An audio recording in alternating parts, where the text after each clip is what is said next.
ആ ബേബിച്ച വാ ഇരിക്കേ. Thank you. കേട്ടോടോ, മുടിയനായ പുത്രന്റെ ഒരു കഥയില്ലേ ബൈബിളില്? അതുപോലെ ഒരുത്തൻ ഇപ്പൊ കോലഞ്ചേരിയിലും എത്തിയിട്ടുണ്ട്.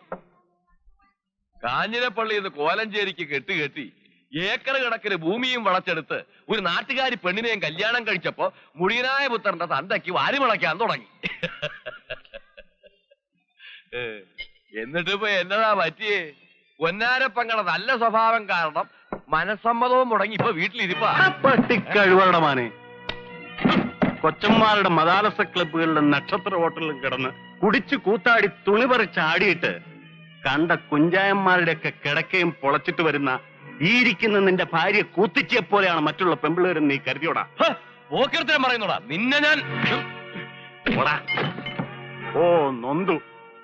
പരിശുദ്ധ വത്സമ്മയെ കുറിച്ച് പറഞ്ഞപ്പോൾ വിശുദ്ധ കുട്ടപ്പായ്ക്ക് നൊന്തു. ഇത്രേ ആക്കവും തൂക്കമുള്ളവൻ ഒരുത്തം വീട്ടിലിരുന്നിട്ട് കണ്ടവന്റെ നെഞ്ചിലെ ചൂട് കൊണ്ടാലേ നിന്റെ ഭാര്യയ്ക്ക് ഉറക്കം വരുവുള്ളൂ നാട്ടുകാർക്ക് എല്ലാവർക്കും അറിയാടാന്നറി. ഉണക്കമീൻ പൗലോസിന്റെ മകൾ എന്നാടി ഇംഗ്ലീഷ് പറയാൻ തുടങ്ങിയത്? ഇരിക്കടി ഇരിക്കടി.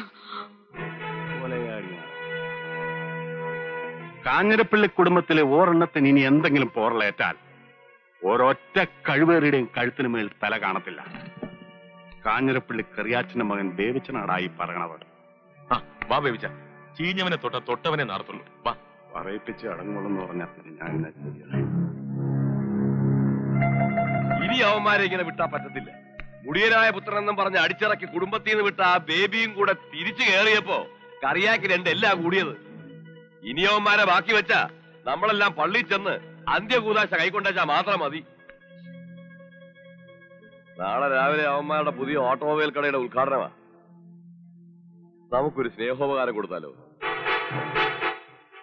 നാളെ അവന്മാരെ എല്ലാത്തിനെയും ഒന്നിച്ചു കിട്ടുന്ന ഒരു ദിവസമാ. ഉദ്ഘാടന മുഹൂർത്തത്തിൽ കറിയാക്കും മക്കൾക്കും നമ്മുടെ വക ഒരു സമ്മാനം. പത്രത്തിൽ വെണ്ടക്കായിൽ വാർത്തയും വരും. കോലഞ്ചേരിയിലെ പ്രമുഖ വ്യവസായി കാഞ്ഞിരപ്പള്ളി കറിയാച്ചനും മക്കളും ഒരു ബോംബ് സ്ഫോടനത്തിൽ കൊല്ലപ്പെട്ടു. 4 വലിയ റീത്തിനെ വിളിച്ച് പറയടാ. അതിൽ കല്ലൂക്കാരന്റെ പേര് മിന്നി തിളങ്ങണം.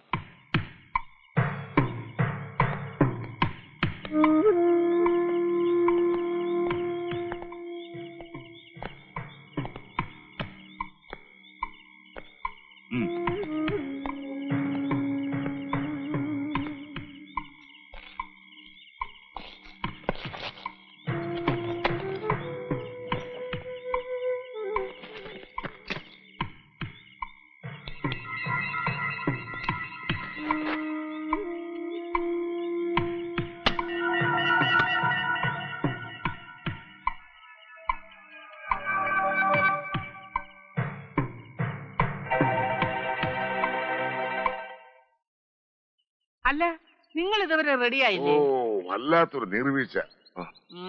പള്ളി പോകാതിരിക്കാനുള്ള കള്ളം. രാവിലെ പള്ളി പോയി നല്ല മനസ്സോടെ ഉദ്ഘാടനത്തിന് പോകണമെന്നുള്ള വിചാരമൊന്നുമില്ല. നീ വേഗം പോയിട്ട് വാ. മുഹൂർത്ത സമയത്ത് മാത്രം അവിടെ ചെന്നാ പോരാ. ബേബിച്ചനും തേടി അപ്പനും മോക്കും ഇനിയും നേരം വെളുത്തിട്ടില്ല. അതെങ്ങനെയാ? ഈ അപ്പന്റെ അല്ലേ മോനെ? പള്ളി പോകാനുള്ള മടിയാ. ഉറങ്ങട്ടെ.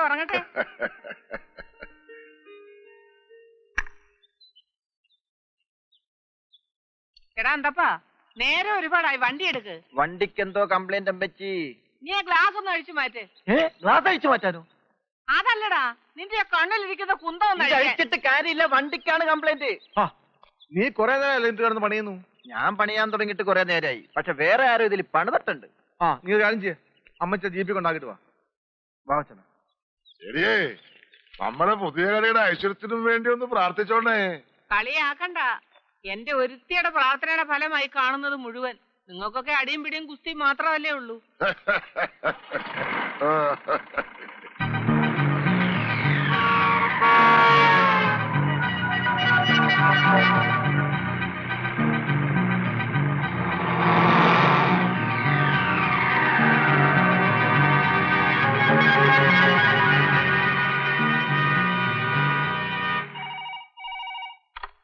ഹലോ അച്ഛേ, ചതിച്ചു. എന്നതാടാ? ആ ജീപ്പിൽ തള്ളയാ പള്ളി പോയിരിക്കുന്നത്. അവരുടെ അവിടെ നിന്ന് പള്ളിയിലിട്ട് ഏറിയാൽ 1.5 കിലോമീറ്റർ അല്ലേ ഉള്ളൂ. വീട്ടിൽ തിരിച്ചെത്തുമ്പോ 1.5 കിലോമീറ്ററല്ലേ ആകത്തോടാ.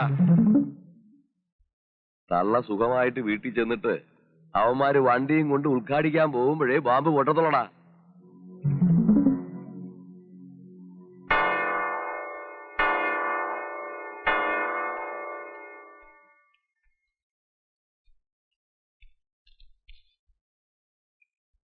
എടാ അന്തപ്പാ, നമുക്ക് ആ കരിമ്പോലിയിലെ കുഞ്ഞുമറിയതിനെ ഒന്ന് കണ്ടിട്ട് പോകാം. ഇന്നോ നാളെയോ ഒന്നും പറഞ്ഞ് കിടക്കുക. ആ വിളക്ക് ഇതുവരെ ഊതിയില്ലേ? ചുമ്മാ നീ വേണ്ടാത്തൊന്നും പറയാതെ വണ്ടി എടുക്ക്. ശരിയാ, പോയേക്കാം. ചിലപ്പോ ഇനി കാണാൻ പറ്റില്ലെങ്കിലാ അല്ലേ?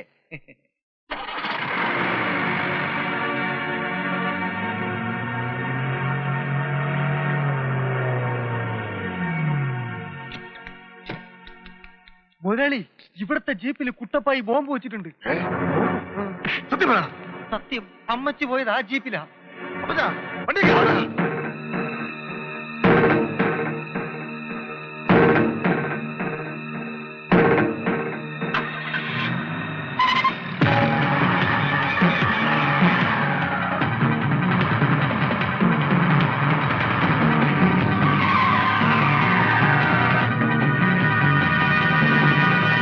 ഒന്ന് വേഗം വിടടാ.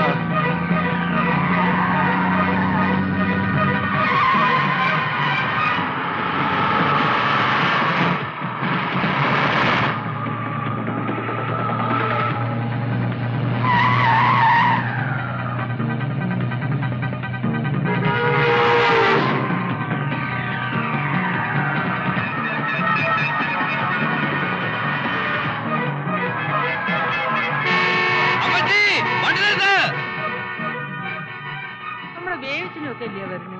ആണോ? വണ്ടി നിർത്തടാ.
ദ്രോഹി